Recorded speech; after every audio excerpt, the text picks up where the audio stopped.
Labdien! Esmu mācītājs Juris Saivars. Pateicos, ka esat ielūkojušies mūsu Ņujorkas Latviešu evaņģēliskās luteriskās draudzes 31. janvāra distancētā dievkalpojumā. Šodien par dziedināšanu no nešķīsta gara iemācīsimies vienu ebreju vārdu ar Arnolda Švarcnegera palīdzību un pašās beigās mazliet daļsadošanas.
Tā lasām 5. Mūzes grāmatas 18. nodaļā. Es viņiem celšu pravieti no viņu brāļu vidus, un es likšu savus vārdus viņa mutē, un viņš runās uz tiem visu, ko es tam pavēlēšu. Un ja kāds neklausīs maniem vārdiem, ko viņš runās manā vārdā, no tā es to prasīšu. Bet ja kāds pravietis kaut ko iedrošināsies runāt manā vārdā, teikt, ko es neesmu pavēlējis tam runāt, vai ja tas runās kādu citu dievu vārdā, tad tādam pravietim ir jāmirst.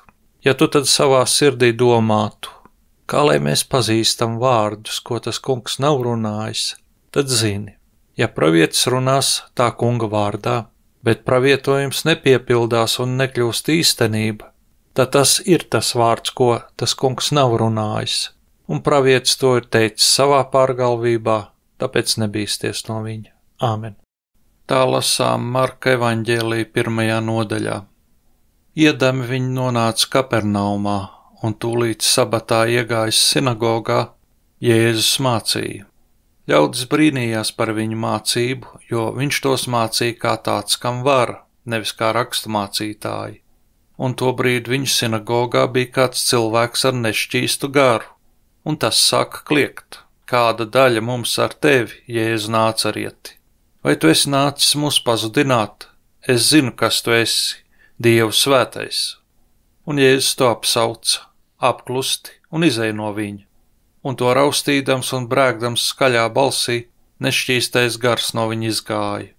Tie visi pārbijās un sāka citu izprašņāt, kas tas ir, vai jauna mācība, kurai ir vara. Pat nešķīstiem gariem viņš pavēla, un tie viņu paklausa, un tūlīt runas par viņu izplatījās visā Galilejas apgabalā. Āmen. Nešķīstā gara identifikācija nedodas viegli. Kas tas ir? Vai slimība, fiziska vai mentāla? Kāpēc tas runā? Jēzus dziedina daudzas fiziskas slimības, spitālību, asiņošanu, drudzi, bet šīs kaitas necenšas veidot dialogu ar Jēzu, tā kā to dara nešķīstais gars. Noprotams, ka to pat būtu grūti atšķirt no cilvēka paša. Viņu identitātes pārklājas. Gars runā ar cilvēka muti. No iepriekšējās prediķa atceramies, ka gars ir kaut kas, kas atrodas it kā starp debesīm un zemi. Tas nav vairs pie Dieva, bet nav vēl arī gluži pašā cilvēkā. Tas ir kaut kur pa vidu. Gars ebreju valodā bija ruā, un nešķīsts ir tuma. Ja šodien iemācamies vienu ebreju vārdu, tad lai tas būtu šis tuma, nešķīsts. Arnolda Švarcnegera izruna ir perfekta. It's not a tumor. It's not a tumor at all. Sākotnēji ar vārdu tuma apzīmēja to, kas nebija derīgs dievkalpojumam. Nešķīsts ir tas, kas neļauj cilvēkiem piedalīties dievkalpošanā. Vecajā derībā nešķīsts gars ir minēts tikai vienu reizi. Pravieša Caharijas grāmatas 13. nodaļā, kur Dievs saka: es iznīdēšu šai zemē elku dievu vārdus, ka tos vairs nepieminēs, un arī to praviešus nē, un es aizvākšu no šīs zemes nešķīstības garu. Īpaši uzsvars šajā raksturvietā tiek likts uz praviešiem. Pravieši paliks kaunā ar saviem redzējumiem, kas pravieto, tas vairs nevilks mugurā spalvainas drānas, lai krāptos. Kamieļu vilnas mētelis, ko valkāja Jānis Kristītājs, nebija viņa personīgais dizains. Tas pieder pie spalvainiem apģērbiem, tas ir tā laika praviešu atribūts. Mūsdienu pravieši valkā labāk savērp taudumu drānas, Keaton, Reis, Brook Brothers būtu tie vārdi, kas jāmeklē uz viņu tērpu oderēm. Viņu mutēs vārdi vienmēr ir par to pašu, kā cilvēkiem dzīvot būs. Kad Jēzus sūta savus mācekļus publiskā kalpošanā, pirmais, ko viņš tiem dod, ir vara pār nešķīstiem gariem. Viena no grūtākajām lietām, ar ko topošajā baznīcā nodarbojas apustulis Pāvils, ir cīņa pret pašpasludinātiem praviešiem, kur dīvainās idejas aizrāva cilvēkus. Pats Kristus mūs brīdināja: celsies viltus kristi un viltus pravieši, un rādīs lielas zīmes un brīnums, lai pieviltu, ja tas iespējams, arī izredzētos. Kā tas izskatās, kad viltus pasaules glābēji un pravieši ir pievīluši veselas tautas un valstis, to var pastāstīt. Bet šis stāsts nebūs tikai par pievilšanu, vairāk par to, ka patiesība nevar uzvarēt, tā atrod savu ceļu, arī tad, kad melu nesēji ir ģērbušies praviešu drānās un savu mācību pasludinājuši par vienīgo iespējamo. Patiesība vienmēr atrod ceļu, arī visdīvainākajās vietās. Tās paudēji reizēm ir tie, no kuriem to vismazāk varēja gaidīt. 1982. gada 15. novembra priekšpusdienā Padomju Savienībā ļaudis ar drūmu nolemtību savos televizoros sekoja līdzi notikumiem Sarkanajā laukumā, Maskavā. Bija ko redzēt. Greznākās bēres pēdējos 30 gados. Glabāja Ļeņina dižā darba turpinātāju, kvēlo cīnītāju par mieru un komunismu Leonīdu Brežņevu. Pirms tam ar tādu pompu bija bērējuši tikai Ļeņina darba ģeniālo turpinātāju un padomju tautas gudro vadoni Josifu Staļinu. Brežņevu vietu bija ieņēmis Ungārijas revolūcijas benda, rafinētais sadists, KGB šefs Jurijs Andropovs. Tādēļ neviens ne uz ko labu necerēja. Tautas noskaņojuma diktatūras apstākļos vislabāk atspoguļo tās vidū klistošās anekdotas un baumas. Bēres vēl nebija beigušās, kad pār attīstītā sociālisma citadeli gāzās vesels jaunu baumu un anekdošu vilnis. Tām par pamatu bija spalgais blīkšķis, kas atskanēja zārku nolaižot kapā.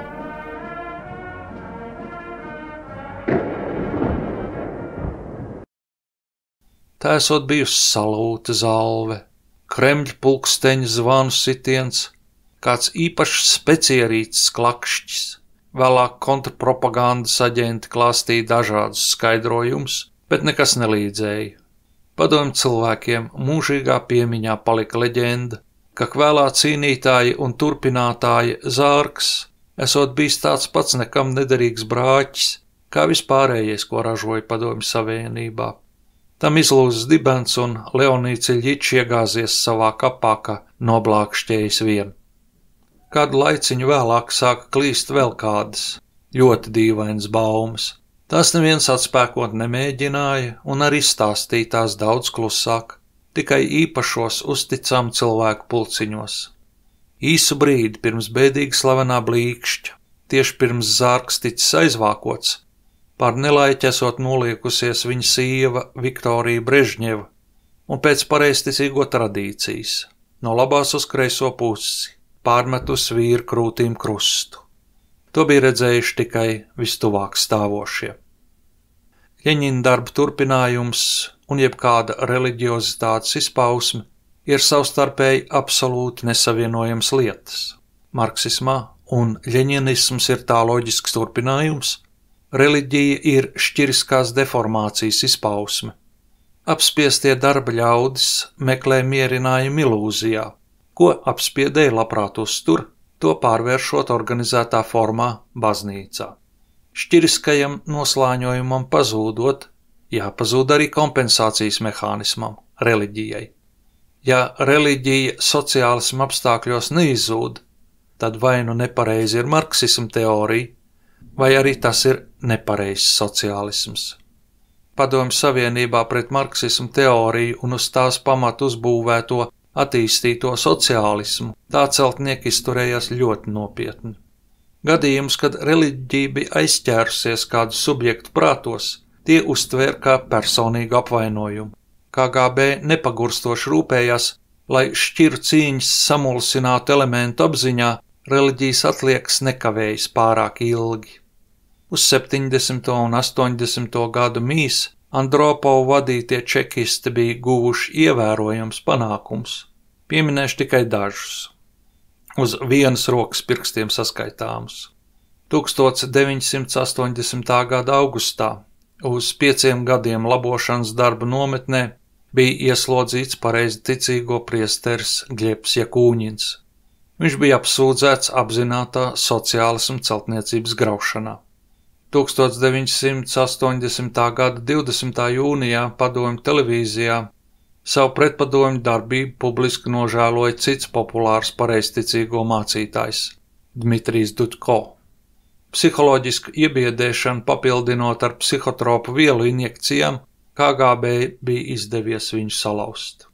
1980. gadā tika apklusināts Tallinas vējš. Tā sauc 70. gadu vidū Igaunijas galvaspilsētā aizsākušos harizmātisku kustību, kas pulcināja ļaudis no visiem savienības nostūriem.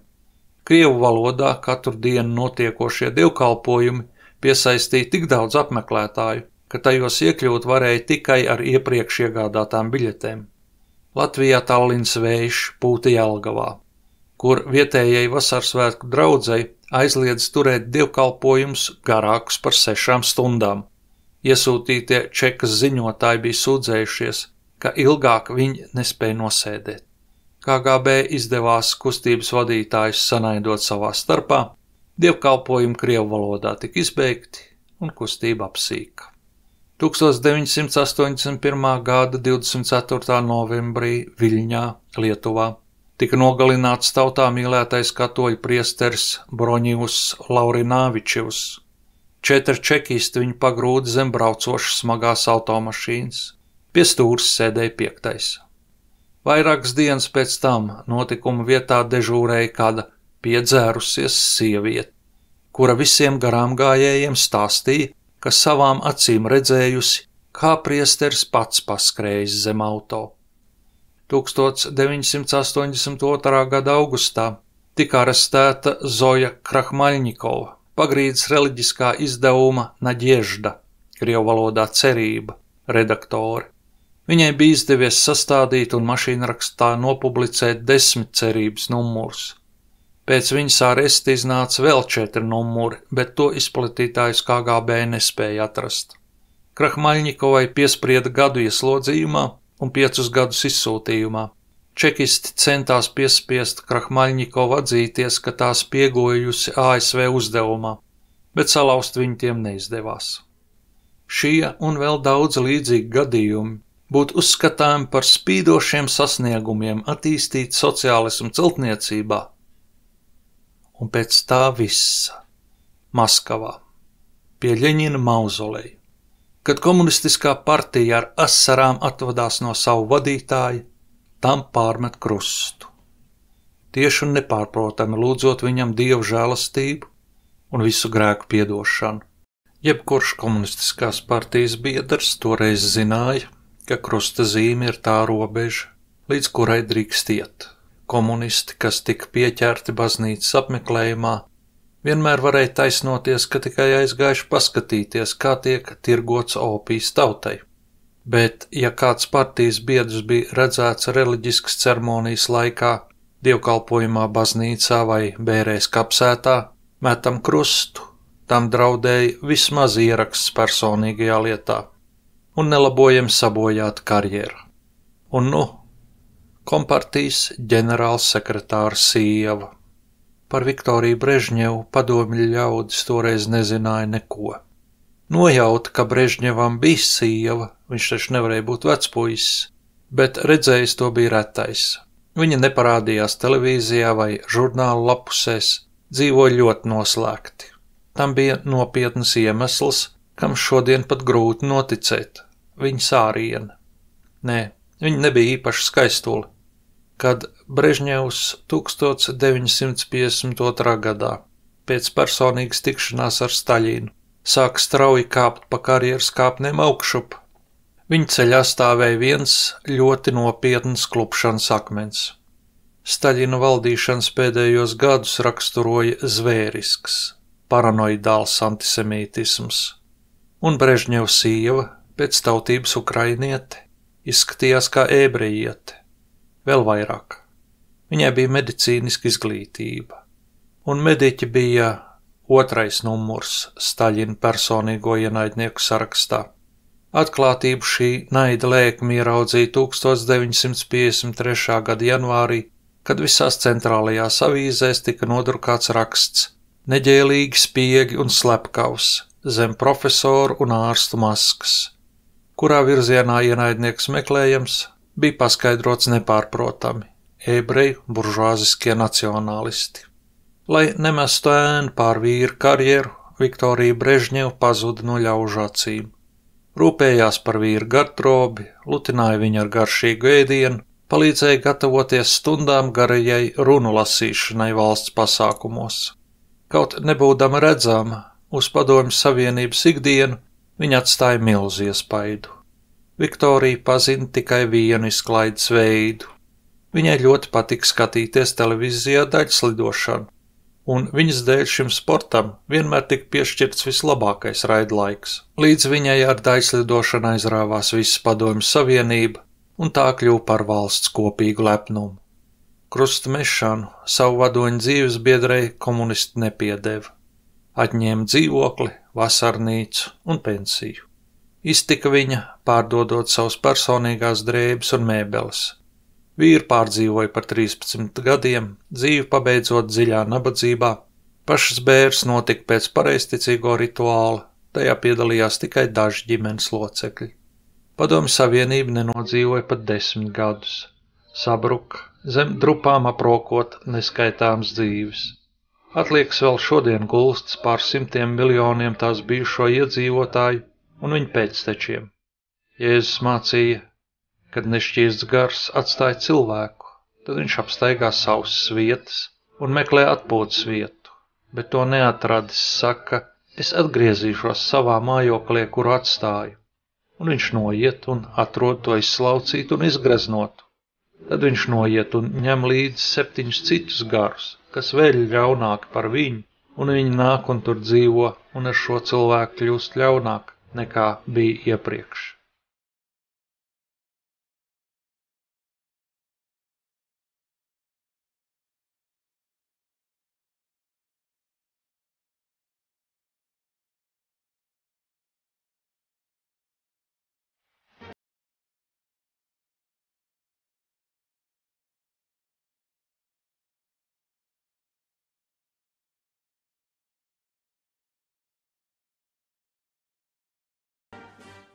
Nešķīsts gars ir tas pretspēks, kas traucē Dievu gribai notikt zemes virsū, cilvēkiem dzīvot pēc Dieva prāta. Mēs nonākam ar to konfliktā ik reizes, kad tēvreiz skaitot sakām, tavs prāts, lai notiek kā debesīs, tā arī virs zemes. Nešķīsts gars visbiežāk runā cilvēku mēlēs, tas spēj daudz ko paskaidrot, daudz ko apsolīt, bet nekad nespēja apsolīt to izpildīt. Vienmēr kaut kā tam pietrūkst, vienmēr kaut kas tam traucē. Ar Dievu nodomu, ar patiesību notiek citādi. Tas izdodas it kā pats no sevis. Kad apjausts, kas jādara, vajag tikai pacietību. Raugi, zemkopis gaida dārgo zemes augli, pacietīgi uz to cerēdams, līdz tas dabū agro un vēlo lietu. Mācītā kunga brālis Jēkabs. Uz mirkli atskatīsimies uz šās dienas rakstu vietas struktūru. Jaunajai derībai raksturīgā gredzena kompozīcija, kad noteikti vārdi un jēdzieni veido ieloku stāstījumu kulminācijas brīdim, palīdz stāstījumu iegaumēt. Tai laikā grāmatas bija jāraksta ar roku, un to bija maz. To, kas tiešām bija svarīgs, cilvēki atcerējās no galvas. Šai rakstvietā gredzenus veido jēdziens mācība, kurai ir vara, ko pauž Jēzus. Zem tās spiediena, tās ietvarā, nešķīstais gars, kliedz un brēc. Oriģinālā grieķu valodā abos gadījumos darbības vārds tiek veidots no saknes ķērkt, krazo, un līdzība ir vēl uzkrītošāka. Sekojot struktūrai, var salīdzināt stāstījumu sākumu un beigas. Iesākumā lasām, ka viņi nonāk Kapernaumā, vienā no Galilejas pilsētām. Nobeigumā runas par viņu izplatījās visā Galilejas apgabalā. Dievdarbs pieaug no pilsētas līdz visam apgabalam, tikai tādēļ, ka viens cilvēks pārtrauc runāt vārdus, ko tam mutē liek nešķīsts gars, un sāk pats meklēt patiesību. Katru dienu, kad kāds cilvēks ļauj patiesībai starot savā dzīvē, pasaule top gaišāka. Tas notiek katru reizi, kad mēs ļaujam Dievu vārdam atmirdzēt mūsu domās un vārdos. Patiesība pati ies. Āmen.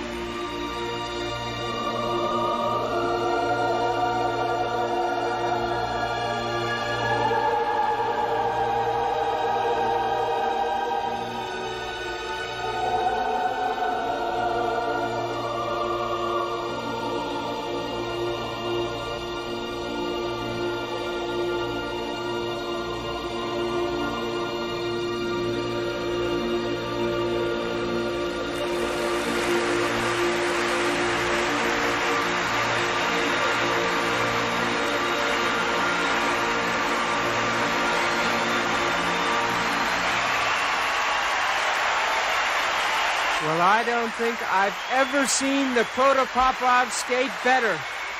That was perfect artistically and technically.